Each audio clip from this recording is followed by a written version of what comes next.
All right, but let's talk about this game that we have on Sunday. This is going to be some good stuff. We got the LA Rams, who sit at 1-0 at the Indianapolis Colts, who did lose to the Seattle Seahawks, so they sit at 0-1. This game will be played at 10 a.m. Pacific time on Fox.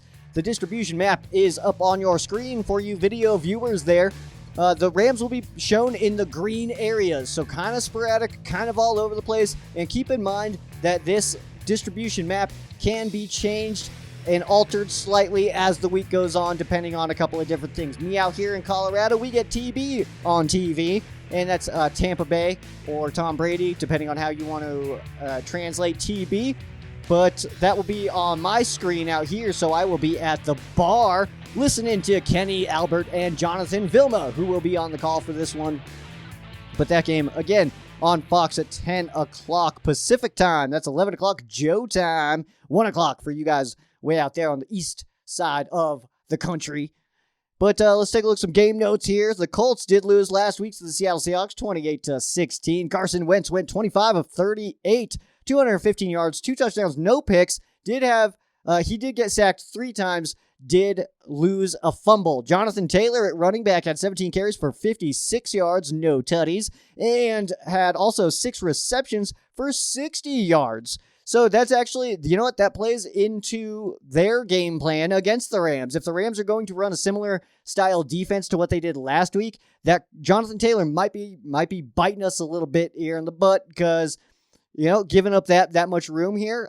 Jonathan Taylor, I mean, he's a pretty shifty guy. They also got running backs. I mean, I've been a fan of Nyheim Hines for a while. They really like him out there. He's not necessarily like this huge name guy, but I really like the way that he plays. But they've got running backs here that will do a good job if we allow them to. So if we treat them like we treated the Chicago Bears, there could be some space for Taylor to get out there and make some moves and maybe break some ankles here. Maybe not, though, all right? Because the Rams' defense is also extremely strong. But that, what is that? The 60 plus 56 here, so that's like, what, 116 yards? I mean, that's pretty solid for him, his first game. So that's definitely something to keep an eye on there. And if the Rams' defense, like I said, if they play that same style as they played against the Chicago Bears, Jonathan Taylor might give us a little bit of trouble. So that's something to watch out for. What the Rams will not need to watch out for is wide receiver T.Y. Hilton, as he is, of course, still on IR. You can't just come back after 1 week, so the Rams will not see him.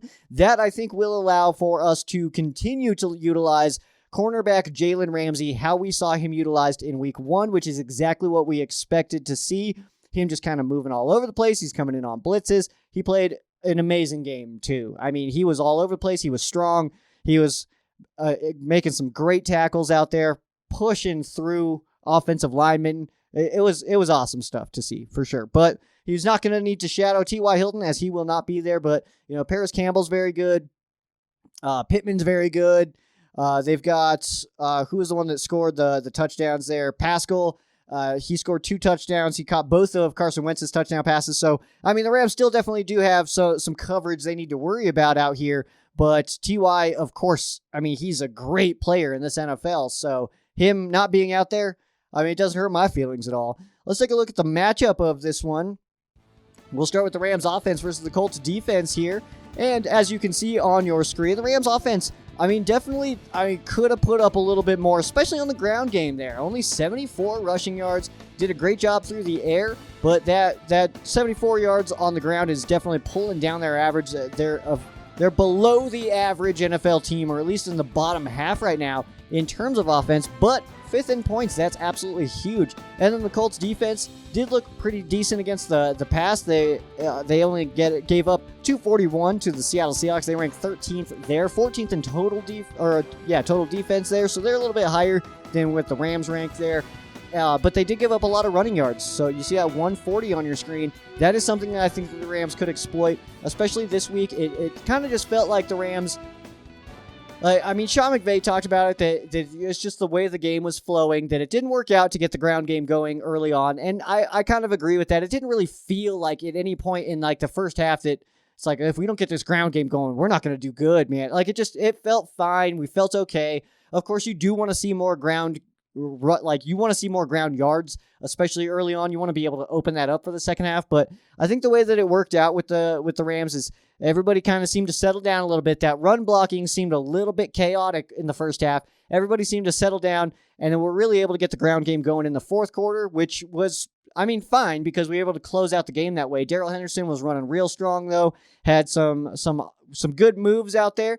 And so, but with the Colts defense giving up the 140, I think that is something that the Rams could be able to try to implement a little bit earlier in the game plan. And we also did hear from McVay that he does want to get Michel a little bit more carries than he did last week. And he also wants to get Jake Funk some offensive playing time as well. So that's something to keep an eye on. The questions that we have for this matchup, Rams offense versus Colts defense, is it can the Rams get the ground game going? That is the ultimate question here. We need to see that earlier on. Of course, it worked out. The Rams won the game by 20 points, but we would like to see that earlier on and open that up, because in a situation, we play the Bears, who are not known for their firepower, so we're going to have games where we're going to need those fourth quarter scores.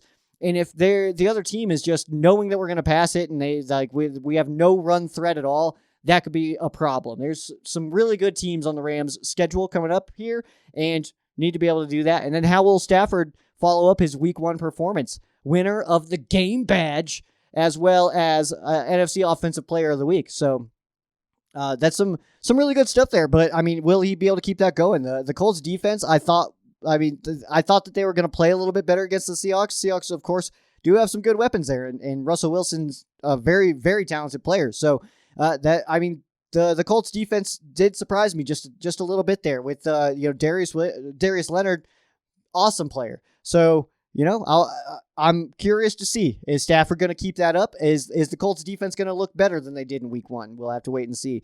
Let's go to the other side of the football here. This is the Colts offense versus the Rams defense. Rams starting the season with a top 10 defense, giving up the 350 in total yards. The Colts offense ranks 22nd. The Rams pass defense looking awesome, but of course, I'm not going to put too much in stopping Andy Dalton with the Chicago Bears. That's not necessarily going against Tom Brady and Patrick Mahomes and Josh Allen and those guys. So we'll watch that one as it continues. But Colts offense with Carson Wentz didn't necessarily put up a whole lot of passing yards. And then on the ground, of course, the Rams did give up 134, so that is something that we'll be watching closely. Will that Rams defense, run defense, will that be changing at all? And then giving up just the 14 points, the Colts only put up the 16. So all signs point to this game really should be like a 15 to 31 victory for the Rams if you're looking at just averages, but that's also averages on one game. So it's not real averages yet. We don't 100% know. So the questions that we're asking for this one is, will the Rams defense step up some more? We need to see it. We need to be able to not just let teams run on us, even though it did look like that's what we just let them do, the Chicago Bears, that is. And then how will the Rams pressure Carson Wentz? What are they going to do to mix that up a little bit? Because Carson Wentz, he is a guy that is almost similar to Jared Goff in that sense, that if you can get some pressure on him, if you can get to him, you can create fumbles. All right, so that is something I'm going to be looking out for. This offensive line, though, for the Colts, much better than the Bears' offensive line. Quentin Nelson, obviously we've heard the stories in the offseason that he was having that surgery and stuff like that. He's good to go. He is going to be out there.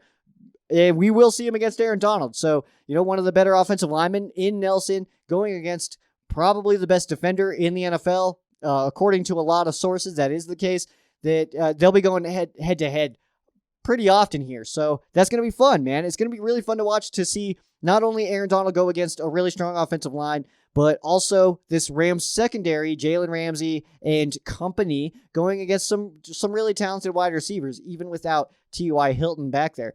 Let's take a look back at the 3 to see that we had last week. Jalen Ramsey led the team in tackles with 9 total and was all over the place. Played real strong, played super physical, looked like he was ready to hit people. He was ready to tackle. He was playing some great ball. So Jalen Ramsey did an amazing job in Week 1. Aaron Donald, I don't want to call it rust, but there was definitely some sacks that were left off the table, or left off the stat sheet, I should say, and a couple of tackles as well. Mainly just one that I'm thinking of. It was a touchdown for the Bears. And then he was able to pull off that sack late, and it almost looked like he was getting stronger as the game went on. I don't know if he was getting stronger as the game went on, or if the Bears were getting more tired as the game went on, because both of those things do factor in. That's why that endurance, be it the stamina to make it through the full game, is such a big deal, because other guys maybe not are not up there as far as that goes, that endurance, that stamina goes. So that's really in the fourth quarter. If you can still be good, then that's when you can create an impact. And then our final one for the 3 to see last week was Cooper Kupp and Robert Woods. Kupp had 7 catches for 108 yards and a touchdown. Woods had 3 catches for 27 yards and a touchdown, so a lot less yards for Woods, but his touchdown was super crispy, guys. That toe tap was nice. Stafford was getting everybody involved. Jefferson's 2 catches were huge, but you could already tell that the confidence that Stafford has in both Kupp and Woods is very real. And also Higbee, for that matter. I mean, I don't want to leave out Tyler Higbee here, but you could tell that the comfort level is already there. But also it seems to be, I mean, Van Jefferson might be somebody that we actually see a lot this year. Last year, we kept hearing it, Van Jefferson, Van Jefferson, Van Jefferson, but we barely saw him out there. So this year, it does look like that's going to be the case. Tutu Atwell, like I said, barely got any snaps out there, so I do anticipate that kind of being the trend, at least for like probably the first half of the season. We probably won't see a lot of Tutu back there. Let's take a look at the 3 to see for the Rams at the Colts, though. We're putting Jalen Ramsey back on this list because he played that freaking well. Jalen Ramsey had an awesome week 1 with T.Y. Hilton being out. We should see similar situation in week 2 than we did in week 1, where we just see him all over the place, different roles, playing outside, playing inside, coming in on blitzes, all that stuff. We should see it again. And, he's also had 1 game of playing in this expanded role. So I do think that in time, I mean, the way that humans work is the more you do something, the more comfortable you get with it and the better you get at it, the less you have to think about stuff. And this is the first time that Jalen Ramsey's been doing this kind of role in his NFL career. So I only think he's going to get better. And I think that Jalen Ramsey is kind of proving right now he is one of the better defenders in the NFL based on even just that week 1 and the presence that he was able to have on some of those tackles, and his impact was definitely felt. Even that Justin Fields catch, his very first pass that got completed, I mean, Ramsey picked the dude up and had him up for a while and then threw him to the ground and stuff. So, I mean, Jalen played really, really strong last week. Next one here, I'm going to go with Darrell Henderson. Hendo didn't get it going until late in the game in week 1, but with this Colts defense, we will likely need to get the run game going early on to ease that pass rush. The Colts do have a pretty strong pass rush. And they've got some players there on the front 7 there that can make an impact on this on Matthew Stafford. Hendo was looking strong at the end, but that first half was pretty rough. Honestly, I do expect to see more of a ground attack in the first half this week. I do anticipate that being a little bit of a point of emphasis of getting the ground game going, even if it's not necessarily working, still going to it. Darrell Henderson there for a little bit had a under 1 yard average. So, and then was able to break it out really in the second half.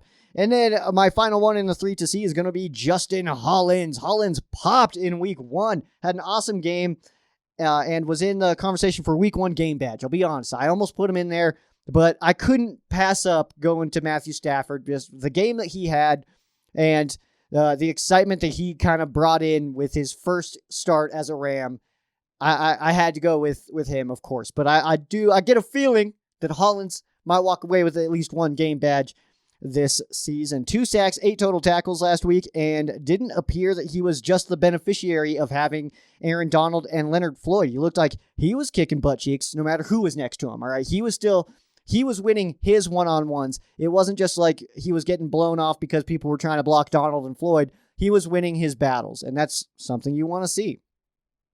So that is going to be your game preview, the Colts at the Rams. Feel free to drop some comments about it. If you guys have questions and they're not necessarily quesos, let's just have a conversation in the comment section, man. I'm here for it. Let's do some good stuff, and then we'll also be going live again on YouTube and Facebook. We were able to figure that out, how to do it through my cell phone, and so we'll be doing that again as well. We'll just kind of hang out, kick it, talk some Rams ball, heading up to the game. And this will be an early game too. So I know for you guys out there in LA, it'll be like probably probably about 9:15, 9:30 that we'll hop on there. So come and join me, man. Talk some Rams ball. You made it all the way to the end of the video, and for that, I am extremely grateful. Thank you guys so much. I do appreciate you guys.